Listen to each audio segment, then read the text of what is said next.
In this world, people gain unique abilities by eating the fruit of the skill tree. These abilities range from becoming a powerful firebender to a legendary sword saint. However, for Light, his skill was far less impressive. He became a nutting master. The day of the skill ceremony was one of excitement and hope. Light and his childhood friend, Rena, walked together to the church, eagerly discussing their potential skills. Light had always dreamed of being an adventurer, so any combat-oriented skill would do. Rena, on the other hand, didn't care what skill she received, as long as she could stay by Light's side. Despite her nervousness, Light reassured her that they would both gain incredible skills. At the church, the Holy Sister explained the rules of the skill fruits. Eating a fruit would grant a skill tied to a specific profession, ensuring a secure job without the burden of student loans. However, there was a strict, immutable rule. No one could eat more than one skill fruit. Consuming a second would result in certain death, a warning cemented by the tales of countless victims who had ignored it. Rena was the first to choose. As she bit into her fruit, her body radiated a blinding light, and the Holy Sister gasped. Rena had acquired the legendary Sword Saint skill. It was a once-in-a-decade occurrence, and Rena's destiny as a top-tier adventurer was sealed. Light cheered for his friend, overjoyed by her success, before stepping up to claim his own skill. Nervously, he took a bite of his chosen fruit, but instead of gaining an awe-inspiring combat ability, he was blessed, or cursed, with the nutting master skill. The Holy Sister tried to console him, but the truth was clear. His ability was limited to farming nuts. Devastated, Light begged to try another fruit, but the fatal consequences were non-negotiable. Rena, ever supportive, promised to stay in the village and help Light grow nuts. However, the Holy Sister had other plans. Rena's talent as a sword saint was too precious to squander, and the sister insisted she leave for the royal capital immediately to begin her training. Torn but unable to refuse, Rena left, promising Light she would return for him one day. 3 months passed. Light had embraced his role as a farmer, using his skill to grow and sell high-quality nuts. Though his profits were modest, he tried to stay positive. However, the pain of Rena's absence lingered, and news of her rapid rise to S-rank adventurer only deepened his sense of inadequacy.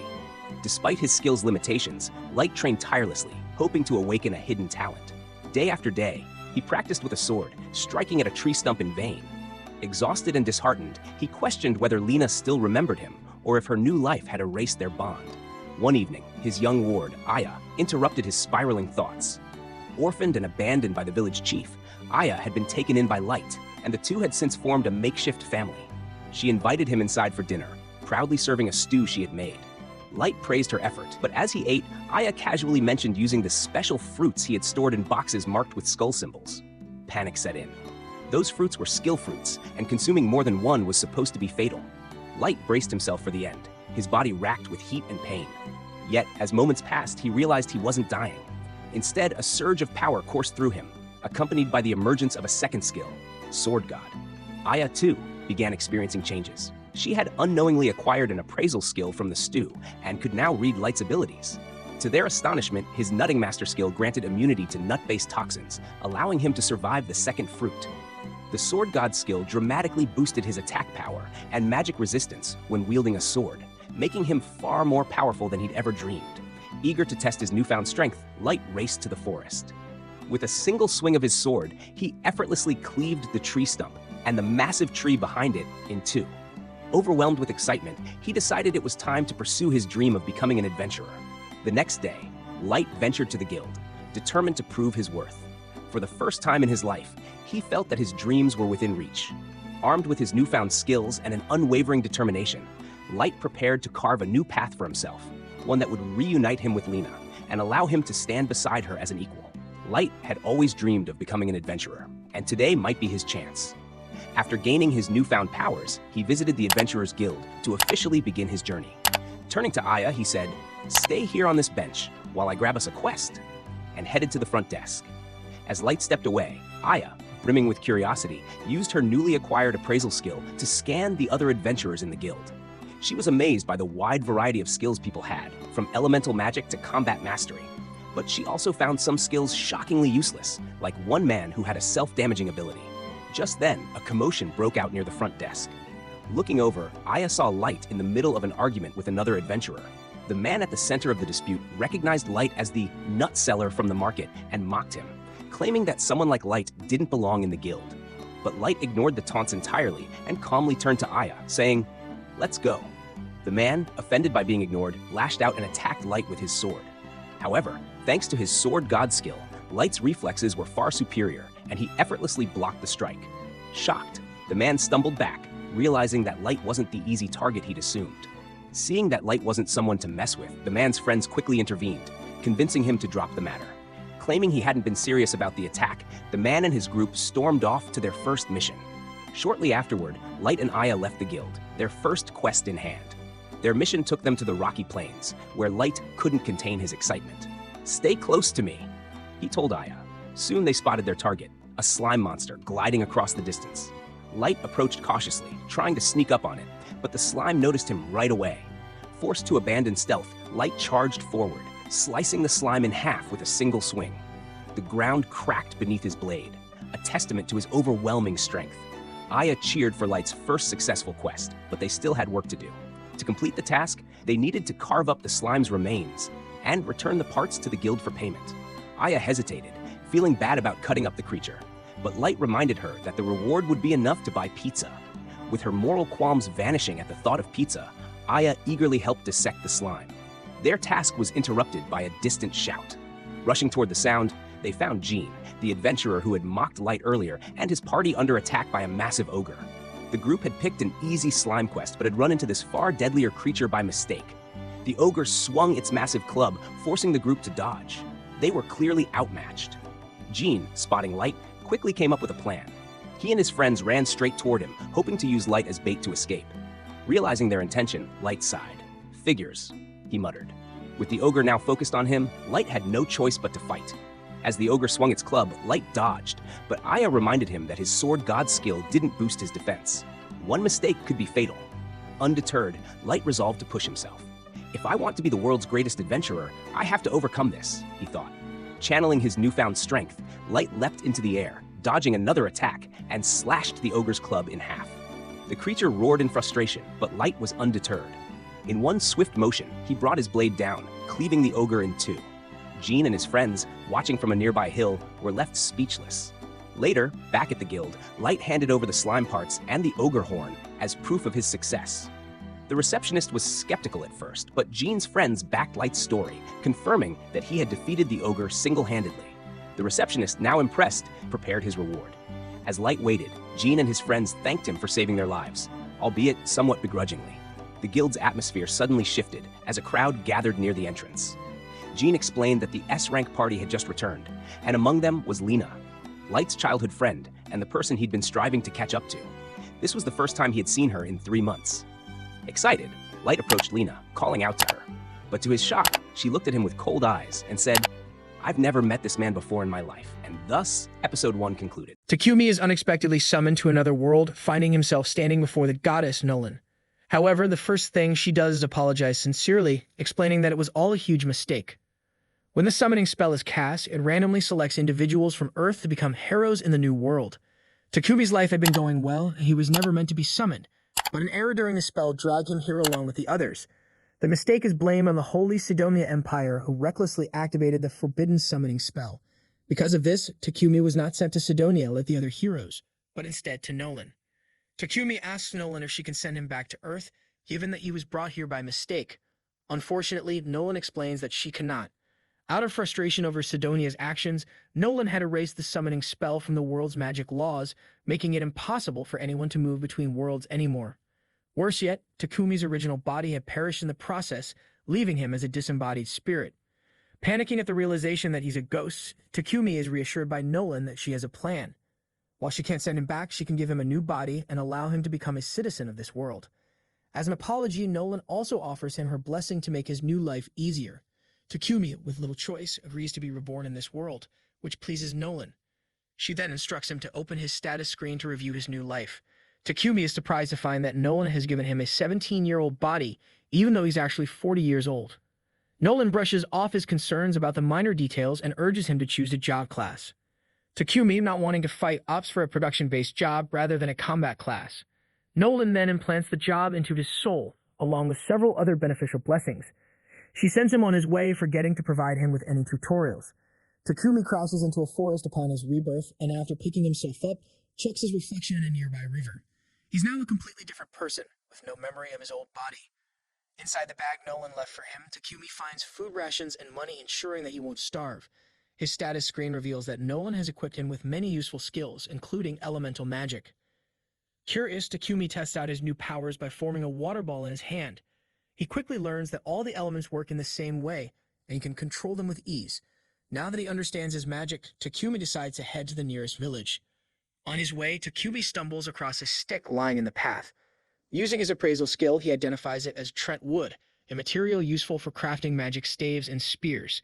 Deciding to try out his crafting abilities, he uses his skills to make a spear. He then spends the next hour gathering useful plants nearby, filling his item box with the plants when he realizes they won't fit in his bag. Suddenly, a young girl runs toward him, calling for help. She explains that a monster is chasing her, and Takumi soon sees a massive horned rabbit charging toward them. In a panic, Takumi attempts to defend himself, but in an accidental twist of fate, he ends up stabbing the rabbit in the head, killing it instantly. Surprised by his victory, Takumi realizes it was due to luck, not skill.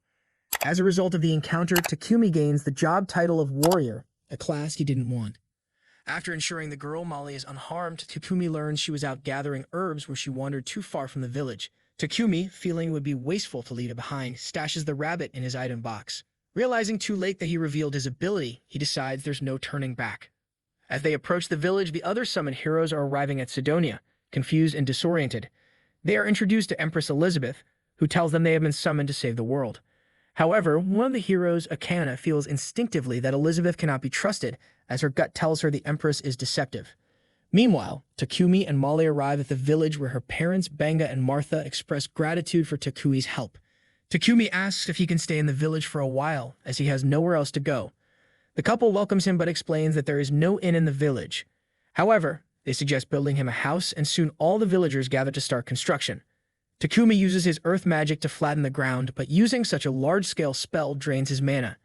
The villagers are amazed at his power, and the next morning his house is completed, thanks to his skills in carpentry, blacksmithing, and sewing. Takumi then decides to practice alchemy using ores he gathered to extract metal. He successfully turns iron ore into usable material, but finds that the process consumes a lot of mana, leading him to nearly pass out. He's saved by Martha and Banga, who give him a recovery potion. Despite their warnings, Takumi continues to experiment with his alchemy skills, eventually making useful tools and weapons. Later, Takumi asks Banga for some basic potions to use as templates for his own creations. After making his own potions with herbs he collected, he compares them to Banga's potions. Takumi's version appears more magical, but unsure of its effects, he tests it by building poison tolerance, consuming the potion until he nearly dies, then healing himself. One day, Takumi encounters a massive boar and a poison spider. The boar charges at him, and despite his attempts to defend himself with magic and a spear, nothing works. Just as he's about to be overrun, the spider intervenes, attacking the boar. Takumi, seeing the opportunity, uses alchemy to break down the boar's head, defeating it. The spider is injured, but Takumi heals it, and it ends up becoming his pet, which he names Maple. Returning to the village, Takumi shows off the giant boar and his new pet spider. The villagers are amazed, especially by the fact that he managed to tame such a dangerous creature. Takumi suggests they share the boar meat since it's too much for him to eat alone, and a feast is held in his honor. Banga brings him the valuable leftovers, which can be sold for money in the nearest city, Bolton. Takumi decides that his next destination will be Bolton. All the while, Goddess Nolan watches Takumi's progress with satisfaction. She is pleased with how well he is adapting to this new world. One of her fellow goddesses asks her what she hopes to achieve with her special treatment of Takumi, but Nolan claims she's just doing what feels right, without any specific goal in mind. As the episode ends, it seems that Takumi's journey in this new world is just beginning. The anime opens with the Demon King summoning what are said to be the 4 strongest generals in his demon army. The first is Aladora, the warrior of hell. The second is Silid, the Grand Mage of Storms. The third is Nome, the Earth Fortress. Lastly, there is a newly appointed general who appears shocked and bewildered by his sudden arrival, Fuchimura, the director of operations, who turns out to be the protagonist of the story. The scene shifts to Uchimura's past. He was once a simple office worker, full of hope and ambition to achieve great success.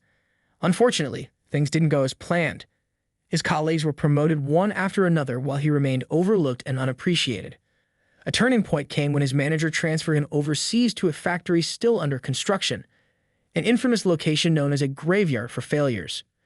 Fuchimura moved to the new town with a glimmer of hope. When he reached out to his manager for help, he was met with anger and accusations of wasting company resources. Despite this, Fuchimura refused to give up. Determined to succeed, he poured all his efforts into revitalizing the factory, doing everything himself from organizing to cleaning and more. Over time, his hard work paid off. The workers began to respect and support him, and the factory started to thrive. Just when things were finally improving, an unexpected blow came.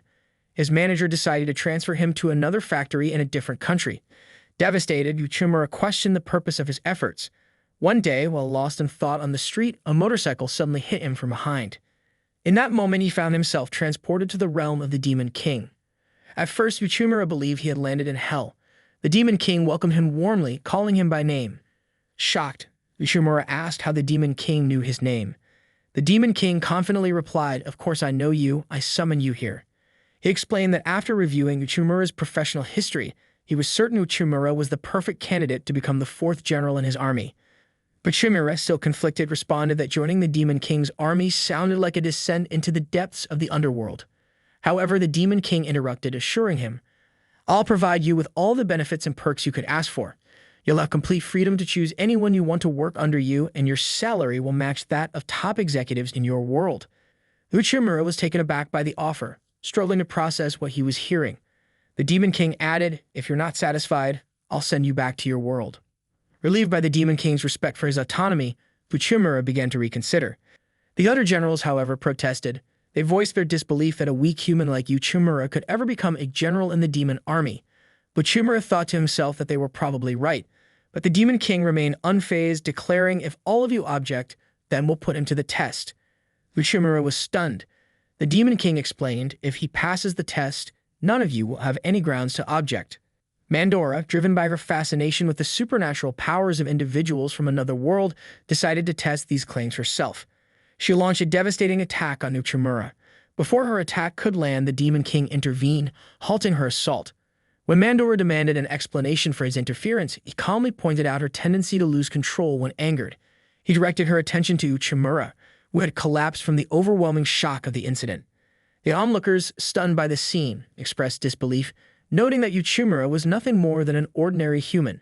The Demon King affirmed this fact, prompting Mandora to question how someone so ordinary could hold the position of one of his generals.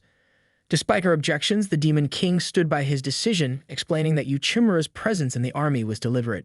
The Demon King acknowledged the internal challenges within his forces, but emphasized that Uchimura's intelligence and strategic thinking were precisely what the army needed. The Demon King revealed that Uchimura's first test would be to secure an agreement with the Minotaur army. This revelation left Uchimura stunned, comparing the challenge to the difficulty of a high-stakes job interview. The Demon King informed Uchimura that he could turn to Mandora for assistance if needed and left him to face the daunting task ahead. Mandora interrupted his thoughts, announcing their arrival at their destination, a massive door, which she identified as the entrance to the Minotaur leader's chamber. As the door creaked open, Uchimura was overwhelmed by fear at the sight of the towering Minotaur leader. The leader's imposing figure made Uchimura doubt whether peaceful negotiation was even possible. Sensing his hesitation, Mandora offered to help, sharing some tips on negotiation. Uchimura felt a brief sense of relief, but it quickly evaporated as her abrasive approach immediately angered the Minotaur leader. Observing the chaos, Uchimura silently concluded that Mandora was ill-suited for diplomacy. After leaving the chamber, Mandora explained that the negotiations had initially been going well but collapsed when the leader outright rejected the proposed conditions. She admitted to multiple failed attempts to negotiate in the past and, in her frustration, blamed the Minotaur leader for being unreasonable. Turning to Uchimura, she declared it was now his turn to handle the negotiations, leaving him speechless and unsure of how to proceed. Standing alone, Uchimura questioned how he could possibly persuade such an intimidating creature. In his uncertainty, a memory surfaced of difficult negotiations he had faced in his previous life. During challenging times, he would retreat to a quiet tavern to clear his mind and find clarity. Recalling how he had always managed to overcome obstacles, he steadied himself, drawing upon his past experiences and resolving to succeed in the negotiations, no matter what lay ahead. The focus shifted to the Demon King, where Mandora provided an update on Uchimura's situation. The Demon King, maintaining his composure, expressed confidence in waiting to see how Uchimura's negotiations would unfold.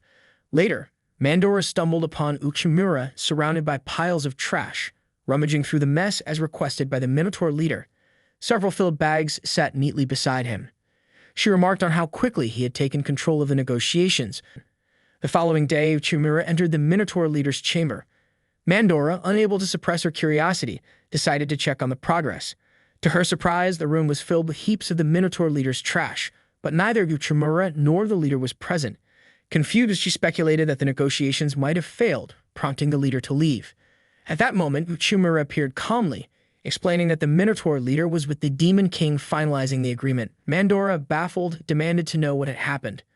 Uchimura revealed that the agreement had been completed the previous day. Stunned, Mandora questioned how he managed to strike a deal with someone so notoriously stubborn in just one day. Uchimura explained to her that she had misunderstood the situation. She believed the Minotaur leader was rejecting the negotiations, but in reality, the negotiations were progressing smoothly. The issue, he said, was the negotiation approach. He shared an experience from his past with a client who initially rejected everything, but later agreed once trust was established through clear, passionate, and emotionally driven explanations of the terms. Uchimura pointed out that the failure in Mandora's negotiations stemmed from the Minotaur leader not understanding the terms or the purpose of the negotiations. He also highlighted that the straw requested by the leader was an important gesture of goodwill in their culture, as the Minotaurs used straw to accommodate guests, sleeping on it to avoid overcrowding their rooms with furniture. The leader had been frustrated because he couldn't sleep comfortably on the ground. Hearing this, Mandora felt a pang of regret, realizing that the failure had been due to her inability to understand the Minotaur leader. However, the Minotaur leader interrupted, admitting that the fault was mutual. He hadn't understood her negotiation style either and apologized to her. They shook hands, reconciling their differences.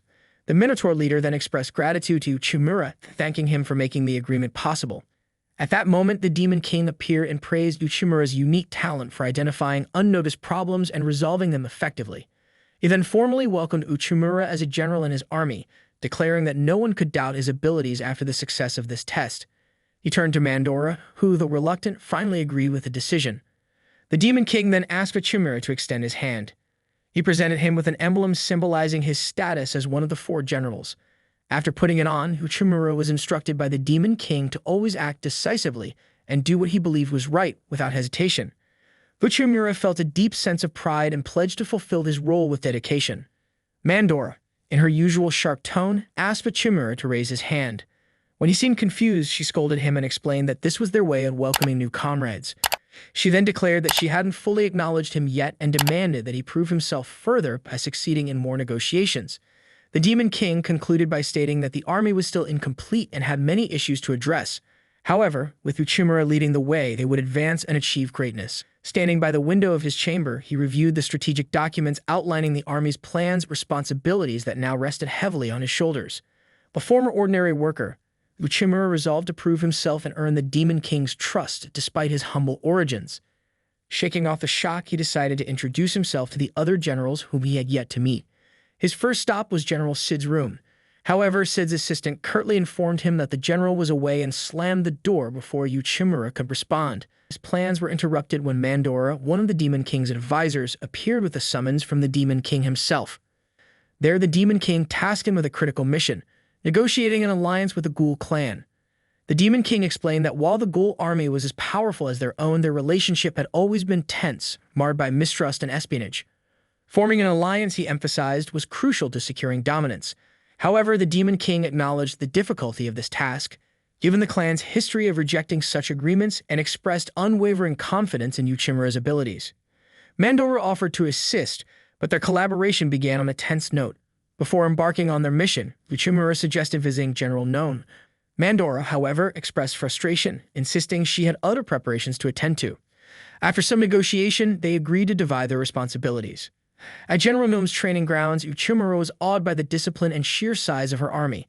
The soldiers drilled with unmatched intensity, and Nome moved among them, offering praise and corrections. Negotiating with him, she warned, would be daunting. Before Uchimura left, Nome handed him a strange object that had unsettled her subordinates, asking him to dispose of it. As Uchimura turned to leave, Mandora appeared, visibly irritated. When he questioned her presence, she explained that her preparations were complete, and she had come to check on him. Nome dismissed Mandora with a disdainful remark, referring to her as that thing. Finally, Uchimura and Mandora arrived at the Ghoul clan's fortress.